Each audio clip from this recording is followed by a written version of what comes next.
So ngayon po, ang pinag-aaralan natin patuloy pa rin, yung paghahanda sa, actually hindi lang sa future, na alam natin ginagawa naman ng bawat isa. Naghahanda tayo sa ating kinabukasan, sa future, sa pag-edad, di ba? Pinaghahandaan natin yan. Pero itong pinag-uusapan natin, mas malalim pa, mas malawak na paghahanda. Paghahanda sa kabilang buhay. Na dapat, bago natin lisanin ang mundo, alam natin yung pupuntahan natin. Kasi isang beses lang yun na mangyayari. Once na nilisan natin ang mundo, that's it. It's either sa presensya tayo ng Lord, panghabang buhay, or dun malayo sa Kanya sa kaparusahan, sa impyerno. So, walang magiging pinaka-importante pang paghandaan, kundi yung punto na yun. Okay? Kasi dito, pwede nga tayo maghanda, marami tayong mga alalahanin minsan na pagka hindi ko na kaya magtrabaho, ano yung pwede kong income pa para kahit medyo mahina na katawan ko, kakain pa rin ako. Di ba? Pinaghahandaan natin yun. Pero kung tutusin, saglit lang naman yun Pagka SS pensioner ka na, saglit mo lang naman nagagamit. Minsan nga, mayroon pang hindi nakakagamit. Pero itong pinaghahandaan natin, what more? Panghabang buhay to, pang matagalan, walang katapusan. Mas lalo natin itong dapat magandaan.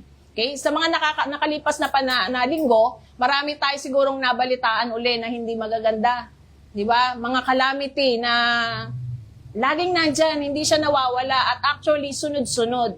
Hindi na siya yung tipong sa susunod na taon uli may ganyang balita. Ngayon, halos araw-araw may balita.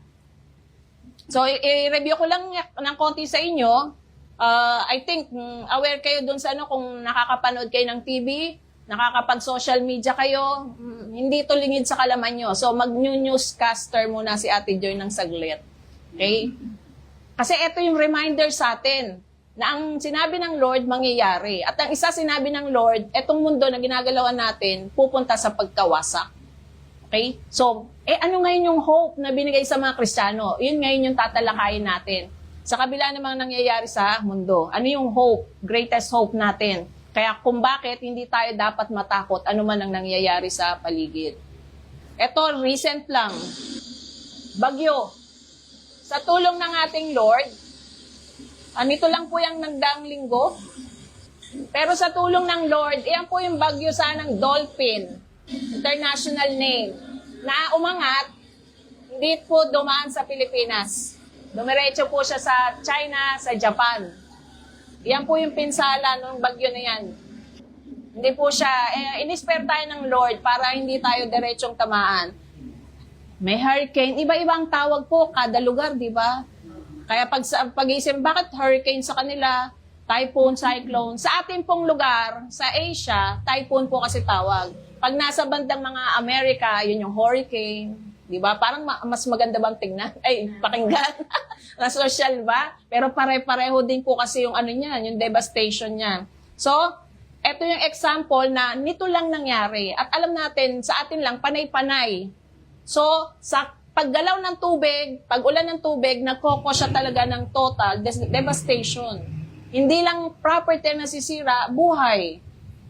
Okay? Hindi lang po yan yung ating mga kinakaharap. Sunod-sunod na kinaharap natin noong nakaraan. Okay? Earthquake. Hindi naman tumitigil. Japan, Venezuela, Colombia, Indonesia kahapon yata or isang araw. Ang Pilipinas, hindi lang natin siya ramdam, pero halos araw-araw may lindol sa Davao. Meron po siyang lindol. Hindi lang siya natin masyadong kasi wala po siya sa Metro Manila. Pero ito po mga dumadalis na earthquake na to, 7.5. At alam natin, ito rin yung sinasabi ng ating pamahalaan na pag umatake yung Big One, maring 7.5. So present po ang calamity ng tubig, calamity ng pag-uga, nasa ating paligid dyan. So yan po yung nangyari dun sa bansa, I think Indonesia. Kahapon lang yan, Indonesia. Pansinin nyo yung mga tao. Di ba? Yung takot, yung fear. Yan, Pilipinas po yan. Noong nakaraan po yan, Pilipinas. 7.8. Nung Venezuela, noong nakaraan. That's happening. Continuous. Colombia. Okay? At maraming bahay sa Colombia. Magagandang bahay sa Colombia ang nadali. Okay? Meron uli sa Venezuela. So, napapansin nyo yung tao? Once na dumating ang calamity, yung takot. Di ba? So, sa atin, bilang Kristiyano, gusto kong pag-aralan natin para tayong naka-ready tayo sa mga ganito. Kasi may pangako naman kasi ang Lord sa mga anak niya. Sa mga tao na alam nating walang personal na relasyon talaga sa Lord, hindi talaga kumikilala sa ating Panginoong Sus, takot lang talaga ang pwede nilang maramdaman. Na anytime pala pwedeng mawala ang buhay. Dito sa mga nangyari pong earthquake noong nakaraan, ang gaganda po ng bahay. Ang gaganda po ng building. Yung iba po, sa labas lang may para siyang crack, pero hindi na rin siya matitiran. I mean, para siyang buo, pero ang dami niyang crack, hindi na rin po. Hindi kailangan totaling bumaksak na isang para ano. Ito po yung sinasabi natin, sa isang iglap, pwedeng mawala yung ari-arian, pwedeng mawala ang buhay. Kaya nga, ang gusto ng Lord, mag-prepare kayo to meet your Maker. Ito ba titigil? Hindi. Kasi ang sabi ng Lord, di ba? Pasimula pa lang yan. Patikim pa lang yan. Sa last days, ang sabi ng Lord, buong mundo yung kanyang uugayin. Hindi lang mundo, pati ang langit, i-shake ng Lord. Okay? So, hindi lang po lindol ang nararanasan ng Pilipinas, ay ng buong mundo pala, okay? Even, sobrang tag-init. Pansinin nyo po yung Earth, okay? Before and after, netong deadly heat wave. Okay? Di ba sabi natin, may matinding El Nino na nararanasan. Last na naranasan po yung 1857 something. Na ngayon, mas matindi daw tong El Nino. Parang dati sa atin lang yung ang init sa Pilipinas. Ngayon hindi po. Even Europe, Canada, sa Amerika, marami pong namamatay sa kanila. Iyan na po, 5,000 mahigit na. Death. Why? Unang-una, hindi kasi sila sanay rin talaga sa biglang uminit. Actually, pinakita ko sa inyo na nakaraan, biglas ang Europe nagkagulo sa pagbili ng mga aircon. Kasi hindi naman po usual sa kanilang may aircon. Kasi yung climate nila normal maganda. Ngayon po, halos even sa park, kailangan nilang maligo sa mga fountain and etc. Hindi lang po buhay ang kiniklaim. Even, bakit kasi nagkakaroon ng pagkamatay? Ang init lang naman. Mas matindi pa nga init sa Saudi. Diba? Nag-50 minsan. Bakit yung 40 hindi na nila kaya?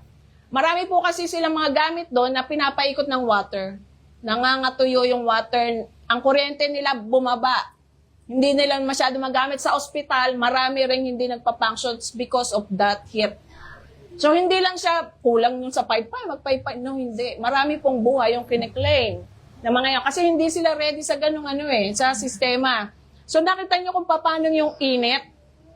Kung paano yan. Nakikita po kasi yung heat sa satellite. Yung kulay na parang mapula. So, makikita natin na nag-iiba yung climate. Nag-iiba yung form ng Earth. Laging umuuga, binabaha. Ngayon, matindi ang init. Okay? Ito yung mga bagay na inaalaw ng Lord to remind yung people na yung Earth na lalagyan nyo, one day mawawasak yan. At gusto ko, bago dumating yon, naka-ready kayo para pagka namit natin ang Lord. So, hindi lang po yan kasi wildfire ang katapat ng mga heat wave. At alam natin, kung nakakita kayo ng wildfire sa Amerika, halos hindi po yan makontrol.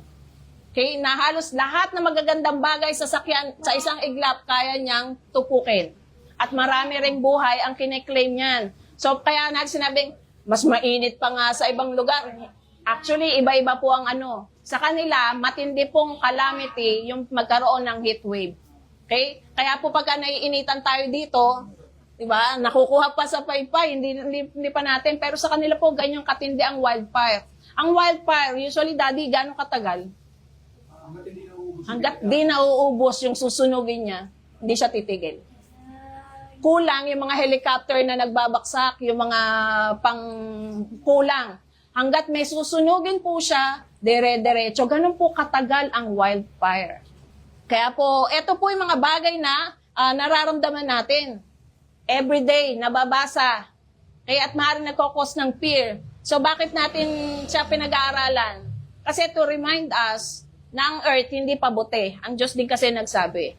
Pero bago pa mangyari, yung total na pagkawasak ng earth, May promise kasi ang Lord sa mga anak niya. Di ba? At yun yung yung hope. Kung bakit makapanood man tayo ng ganyan, yes, nalulungkot tayo, nagpe-pray tayo para doon sa mga naapektuhan, pero may hope tayo. Hindi tayo totally nawawala ng pag-asa kasi may sinabi ang Lord na bago mangyari ang yan, ay kukunin niya ang kanyang mga anak. Yun yung greatest hope natin eh. Yun yung ngayong pag-aaralan natin. So, ito po yung ating titignan. So, night people and day people. So, meron po kasing dalawang grupo ng tao na inanong Lord. Siguro sa atin, may mga sanay sa atin na mas sa gabi gumagawa. Sa gabi gising. Sa gabi sa nagtatrabaho. Di ba, uso na ngayon nga yung mga trabaho sa gabi. At meron naman sanay na sa gabi matutulog siya. Sa umaga siya gigising at mag-aano. So sa human life, sa buhay natin, nagagawa natin yan, di ba? May tinatawag na morning person ako eh. Hindi, mas active ako sa gabi. Kumbaga, hindi ako masyadong makatrabaho sa umaga. Sa gabi ako nagtatrabaho, may ganon. Alam niyo po bang sa spiritual side, meron din pong ganyan. May tinatawag ang Lord na night people saka day people. So siguro kahit paano may idea na kayo.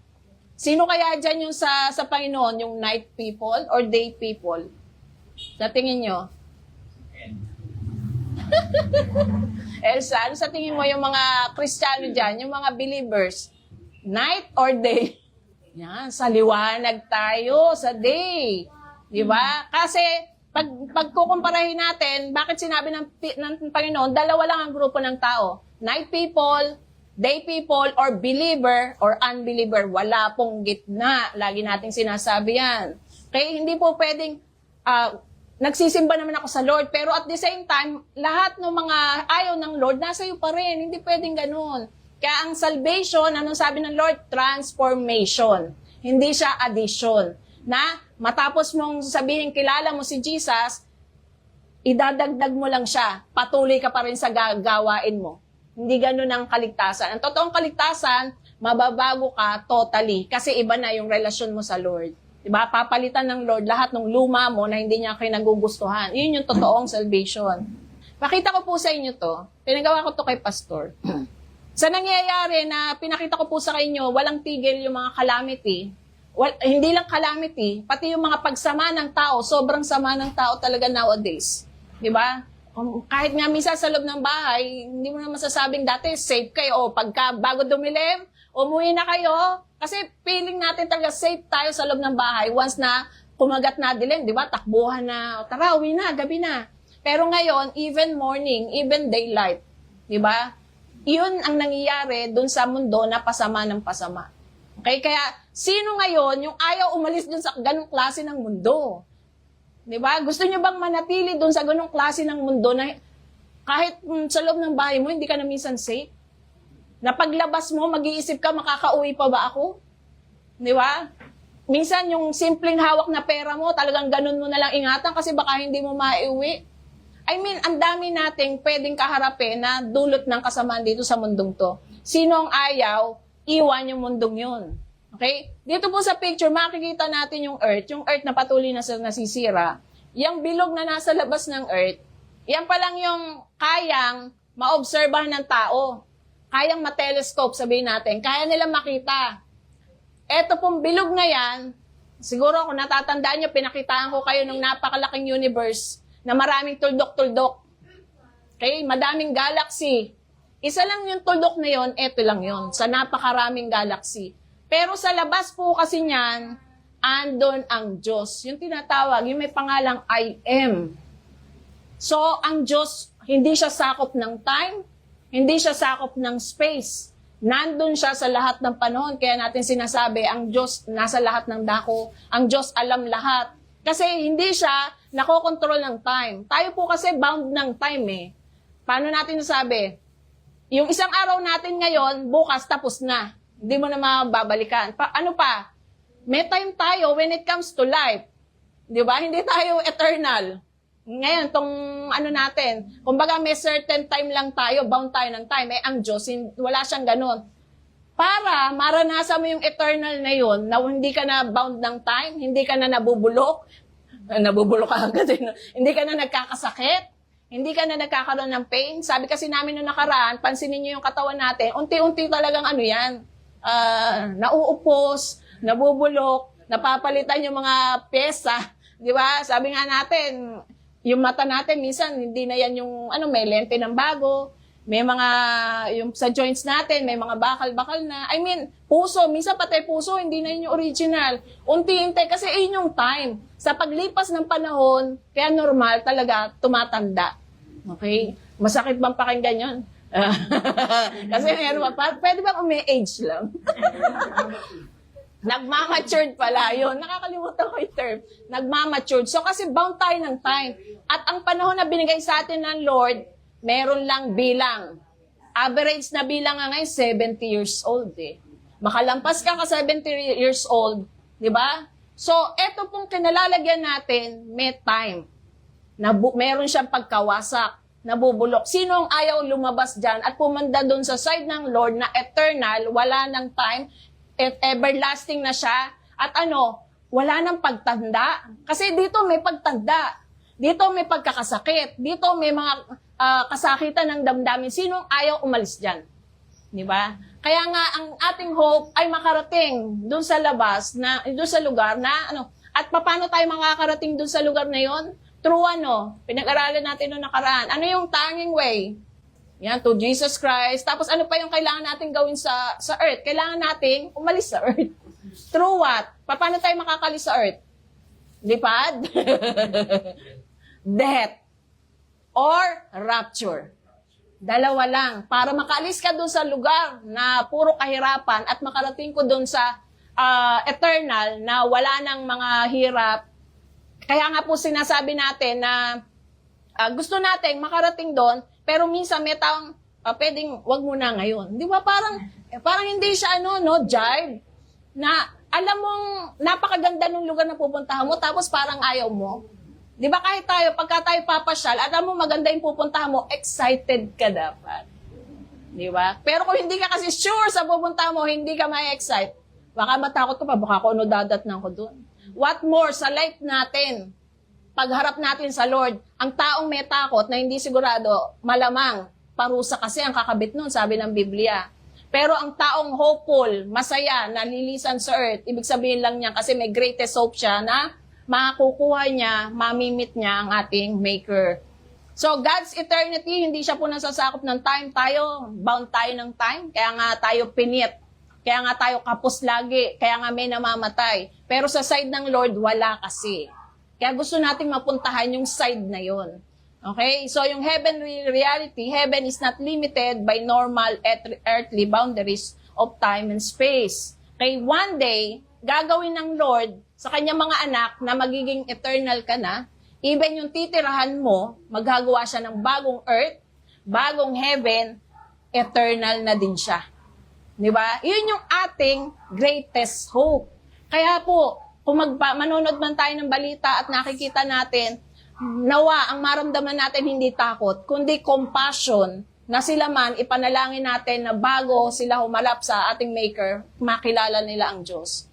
Kasi wala nang isang lulungkot na pagkakataon sa buhay ng isang tao na ang lumisan siya rito sa mundo at hindi niya kilala ang Diyos.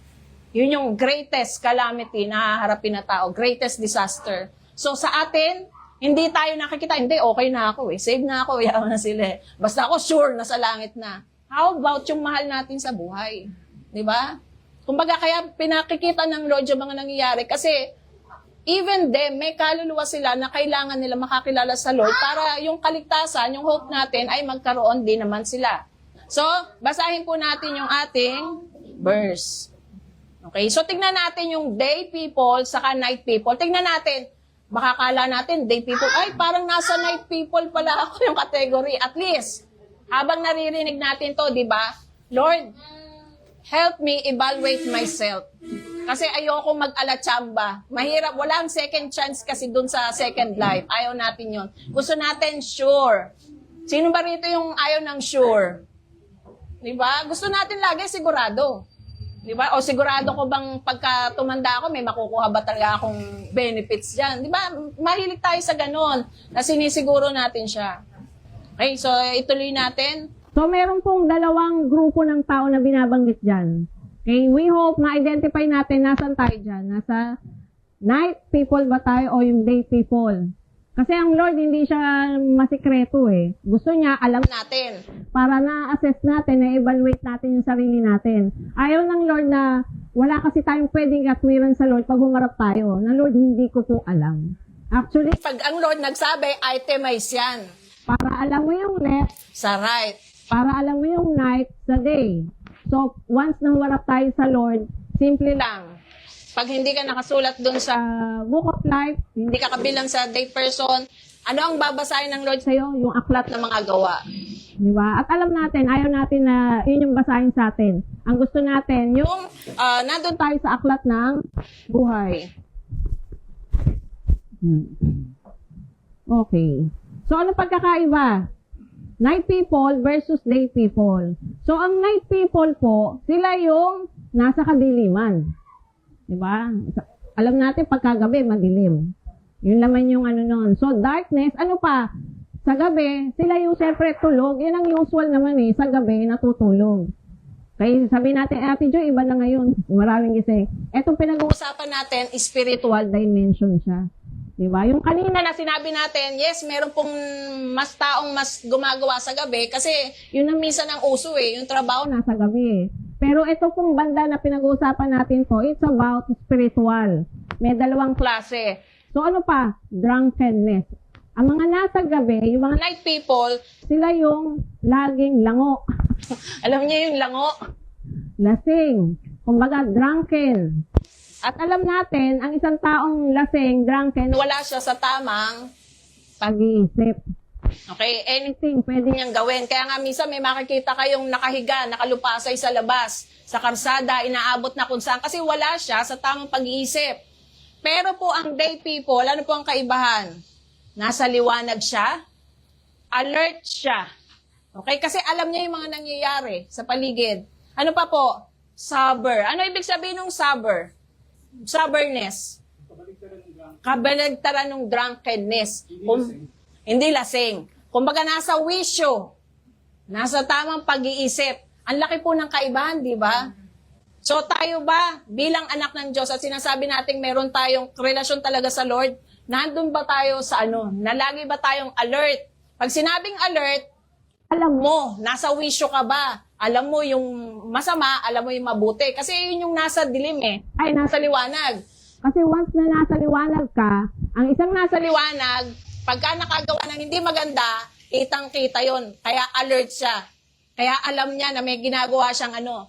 Sa isa pong taong natin, at tinatawag natin nasa day, nasa liwanag, nagkakamali pa ba tayo? Ang isang Kristiyano, nagkakamali pa ba? Yes! Okay? Pero ang kaibahan, since nasa liwanag ka, kitang-kita mo. Diba? At pag nakita mo yung pagkakamaling yon, at timano, sa atin, ang request ng Lord, confess your sin. pero sa isa pong Sa dilim, hindi po visible. Kaya kahit nakakagawa na ng maganda, kung nasa kadiliman ka, wala yun. Wala ka sa wisyo, hindi mo kaya mag-decide na mali ba itong ginagawa ko. At actually, patuloy ka pa doon sa ano, ang laki na ang kaibahan. Ano pa? So, pagka night people ka, ay baliktad po. Sorry. Pagbaliktarin nyo na lang. Dito po sa night people, non-Christian po yan. A typographical error po. Pasensya na po. Eto po naman sa day, andyan po yung Christian. Siyempre, sa night people, non-Christian. Dalawa lang. Believer, non-unbeliever. Walang gitna. So, sabi nga ng Lord, mamili ka ngayon. Diba? Kung susunod ka sa akin, sumunod ka. Ng buong puso. At kung hindi naman, maraman mo sa sarili mo na hindi ako talaga sumusunod sa Diyos, di ba? Mahirap kasi yung nasa gitna eh, na pwedeng, hindi, mabait naman ako. Yun yung mga nasa gitna eh. Umati naman ako minsan. Kumbaga, Minsan nga lang, laktaw-laktaw. Minsan nagbabasa man akong Bible. Minsan hindi po pwede yung ganung klaseng minsan. Once na gumitna ka, it is as good as nandun ka sa dilim. Kasi sa liwanag, hindi yun ang description ng Lord sa isang taong nasa liwanag. So, delikado yung may konting ganito naman ako eh. May konting kabaitan naman ako eh. Nagbibigay nga ako eh. Okay? Hindi po pwedeng ganun. Mamimili lang tayo. Kung susunod sumunod ka sa Lord, sumunod ka. Kung hindi, at least, aminado ka. Kung talaga hindi ka sumusunod sa Lord, may chance ka ngayon, di ba? Kaya mas mahirap po ang tao nasa gitna kasi hindi mo maamin Na wala ka talagang totoong relasyon sa Lord. Pagka ang sarili mo, nandun pa rin yung pagiging self-righteous. Di ba na wala akong ginagawang masama. Mas mabait pa nga ako sa'yo. Minsan may ganun pa, di ba? Okay, pero hindi po kabaitan kasi mag-ano sa tao. So, sabi ko nga po, nagkabaliktad lang po Pagpaumanin nyo na po. So, ang night people, sila yung unbeliever. Ang day people, sila yung believer. Pero dyan makikita po natin na ang kaibahan Yan, haharap ang tao, yung mga night people sa parusa, sa wrath. Pero yung day people, sila yung may mga hope. na nasisira man ang mundo, Nagkakaroon man ng kaguluhan sa mundo, yung hope natin na one day aalisin tayo dun sa lugar na yon na nasisira. Yun yung ating greatest hope. Bakit ba sinulat ni Paul yan? Kasi simple, yung mga Thessalonian, nag-aalala sila. Mararanasan ba namin yung parusa? Kristiyano na kami, dadaan ba kami sa parusa? Yung wrath. Kasi Paul, binigyan sila ngayon ng exhortation. Yung bang mga anak ng Diyos dadaan sa parusa? Doon sa tribulation? Dadaan ba sila doon sa 7 years na ang Lord gugunawin ang mundo? Diba? Sinagot isa-isa yan. Sabi ng mga Thessalonians kasi, by that time, maaring yung mga papano yung namatay, na-miss ba nila yung rapture? Diba? Kasi ang alam natin, ang rapture, sino nga ang ira-rapture? Mga buhay. Diba? Sabi ng mga kapwa nila, sister and brother sa Thessalonica, paano yung patay? Hindi na sila kasama sa rapture. Kaya isa yun sa tanong nila. Ano pa? Bakit hindi pa bumabalik ang Lord? Panahon pa po ito ng Thessalonians, ng New Testament. Ang tanong na nila, bakit hindi pa bumabalik ang Lord? So up to now, yan yung ating expectation. Alam natin, ang Diyos pag nangako, hindi niya binabali yung kanyang pangako. Kung paano, darating daw siya na kung kailan, hindi inaasahan ng tao. Okay? At kaya nga, since nasa liwanag tayo, dapat hindi tayo ma-shock. Hindi tayo ma-surprise. Mahirap ma-surprise pag nag-rapture. Okay? Mahirap yung surprise na yun. Okay na yung surprise na may gift. Uy, may gift ako. Pero yung surprise na naiwan ka sa rapture, hindi po siya masarap na surprise. Okay? Kasi po yung rapture, ang venue, sabi ko nga, ang venue niya, something na hindi pwedeng puntahan ng tao. Kahit may mabilis ka pang sasakyan. Kahit may jet ka pa. Di ba? Saan kasi? Doon sa alapaapang rapture. Buti na lang, sinadya ng Lord na sa taas ang rapture, ano? Hindi sa isang venue, okay? Doon sa magandang lugar, pagka nga sinabing labas lang ng Pilipinas, baka marami rito, hindi na makapunta eh. Di ba? O sige, ang rapture, mangyayari sa Israel halimbawa. Paano tayo? Paano yung mga Kristiyano sa iba't ibang lugar na walang pamasahe? Ang galing ng Lord. Ang rapture, doon sa somewhere na lahat pantay-pantay tayo. Ang isang way lang para makapunta ka doon ay kailangan mong mag-ascend kasi, di ba? Tumaas, papunta doon sa ulap. At sino lang pwedeng gumawa nun? Mayaman ka o mahirap ka, kayang gawin yun ng Diyos lang. So, hindi sabihin natin marami akong pera, kayang-kaya kong, hindi magagamit ang pera. Or wala akong pera, hindi ko kayang pumunta doon. Hindi. Kasi merong way ang Lord at ang transportation ng Lord sa isang iglap, makakasama natin ng Lord saan? Sa alapaap. So, shocking, ang ikaw ay maiwan. Okay? Hindi siya surprise na nakakatuwa. So, bakit dinedelay ng Lord ang kanyang pagbalik? Sabi ng iba kasi, bakit di pa siya bumabalik? Parusahan niya na yung masasama, ibigay niya yung injustice. Bakit ba hindi bumabalik ang Lord? Anyone? Ba't hindi pa bumabalik ang Lord sa tingin niyo? Yan. Kasi ang Diyos din na nagsabi, yung pasensya niya, nagbubunga yon, yung hindi niya papagbalik, nagbubunga yun para sa iba ay maligtas pa. Para magkaroon pa ng chance yung iba. Di ba? Kaya pa siya hindi bumabalik. So, yung iba naman sabi, maaaring nangyari na, hindi pa po siya nangyayari. Okay? Kasi marami nagsasabing nangyari na ang rapture. Nasa Riyadh ako by that time, nung may petsa na naman sila, di ba? October 24 yata. Punta lahat sila doon sa forest. Iniwan lahat ng kayamanan nila, ng mga bahay nila, nagpunta lahat sila sa forest kasi darating ang Lord, aantayin nila doon sa forest. Hindi nangyari. Hindi ba ang date? Reschedule. Sa kayo nakakita ng ganun, di ba? Ang rapture, mangyayari siya isang click lang.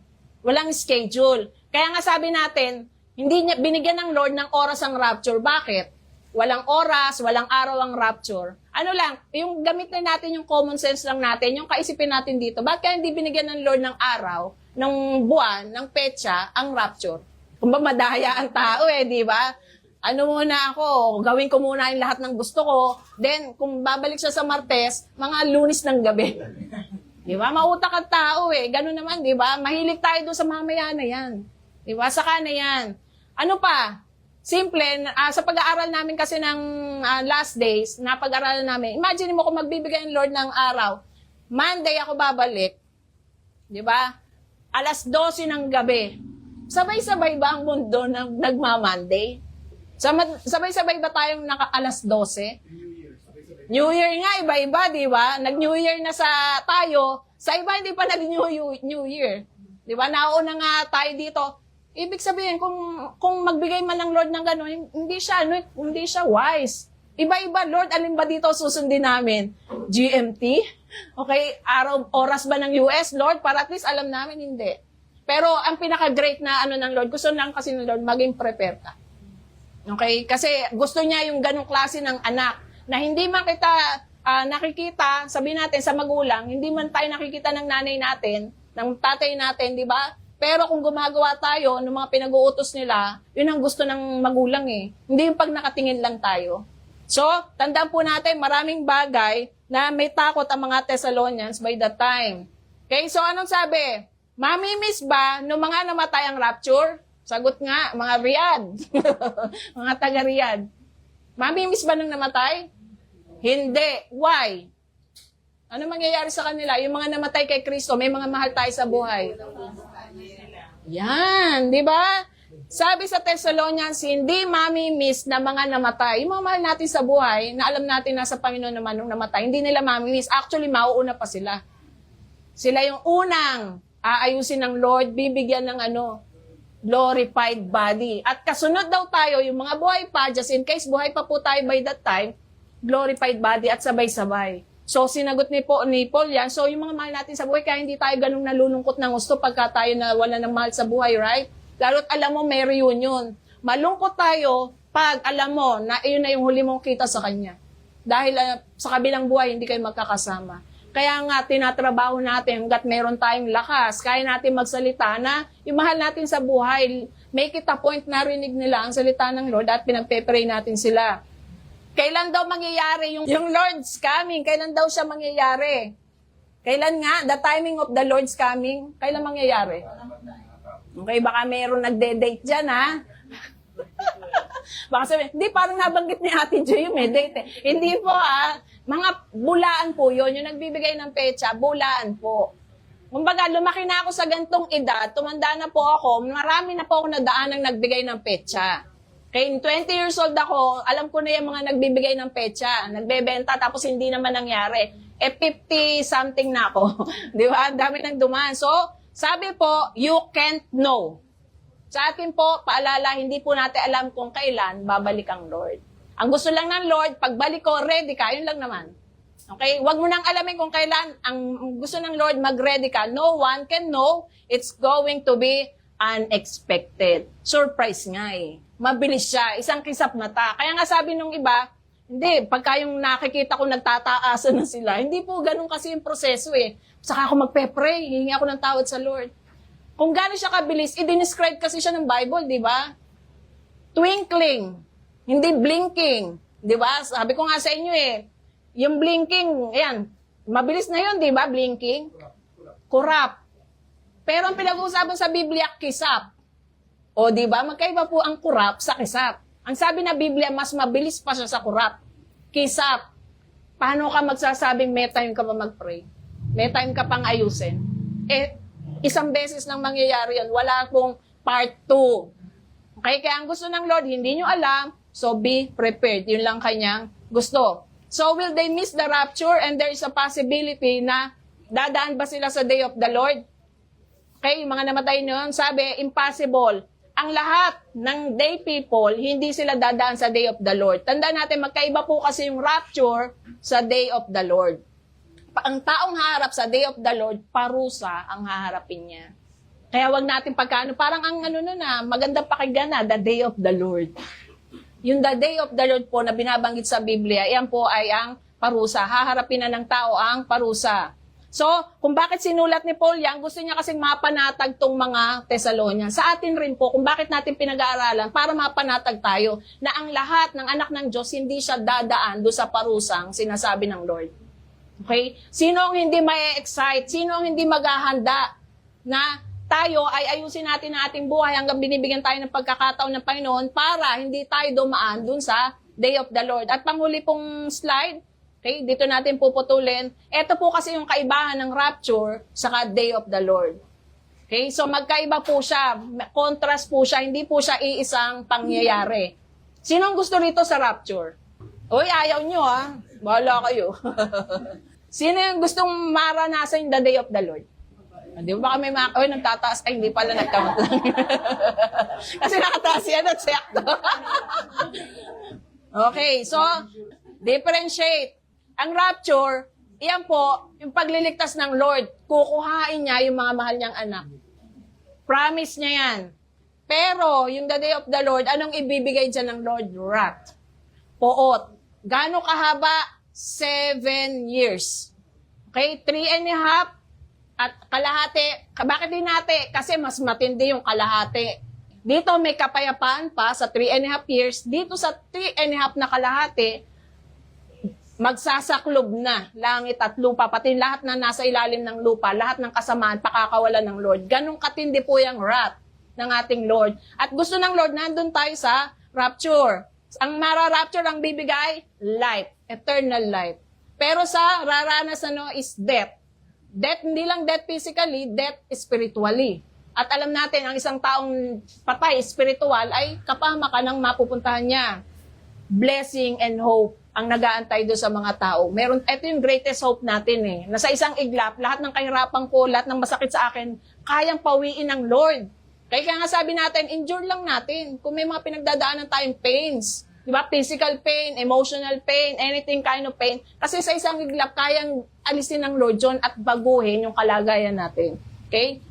Ang makikita lang ng mga tao dun sa the day of the Lord, cursing at wala pong pag-asa. At being forever with the Lord, ito yung masarap. Once na na-rapture tayo, kasama mo na ang Lord forever. Wala nang hiwalayan. Ang Diyos ang nagsabi. Pero ang taong dadaan sa the day of the Lord, sila ay being separated from God forever. Imagine mo yung source ng hope, source ng life, source ng joy, forever cut off. Wala ka ng way para doon sa second chance. We don't want this para doon sa mga imported. Yan. Ito po ang gusto natin. Yan po ang ating inaantay, rapture. Yan po ang event na igagather ng Lord tayo. At yung the day of the Lord, yan naman po yung event para sa mga unbeliever na kung saan sila ay parurusahan ng Lord bago pa itapon sa impyerno. So, mabilis lang naman, di ba? Kung tayo nag-aaral, estudyante, ang bilis naman mamili. Wala naman matinong taong pipili sa ito, di ba? Meron bang matinong taong pipili? Actually, sa ngayon po, hindi matino siguro yun. Kasi may pumipili talaga na okay lang ako mapunta sa impyerno. Narinig niyo na po ba yun? Okay lang ako mapunta sa impyerno, kasama ko naman yung friends ko. Kasama ko naman. Nako, actually, sa mga susunod, impyerno na po kasi tatalakayin natin. Malapit na. Kumbaga, doon na tayo sa series na yun. So, tandaan po natin yan. Dalawa lang po ang mangyayari anytime. Okay? Ito po, anytime pwede siyang mangyari. Ito, mangyayari after 7 years. Mauuna po itong mangyari. So, once na hindi ka rito nakasama, nandito ka. Okay? Pero may chance pa ba? May chance pa bang may maligtas sa panahon ng kahirapan? Yan, meron pa. Kasi ganun ka-gracious. Pero wag nating hangarin na dito pa tayo magtino. Di ba? Madalas natin sabihin, gusto mo pa kasing daanan yung kagulo-gulong buhay bago ka tumino. Di ba? Kaso, ang Lord mabuti eh. Kahit minsan, ang kulit-kulit mo, siya pa rin yung mag-iimis ng mga kalat mo eh. Katulad nung topic po namin kagabi, although maraming mga great men and women of faith na sila man nagkakamali, pero ang Lord pa rin talagang naglilinis ng kanilang para iayos sila uli. So itutuloy po natin next week yung slide. Anyway, naka-live naman po kami lagi, naka-online. Kung gusto niyo pong sundan yung series, nado po sa FB page po namin, ipinopost po namin yung pag-aaral patungkol dito. Kasi it is something na hindi pwedeng hindi malaman ng isang tao. Kasi ito yung darating, haharapin ng Bawat isa.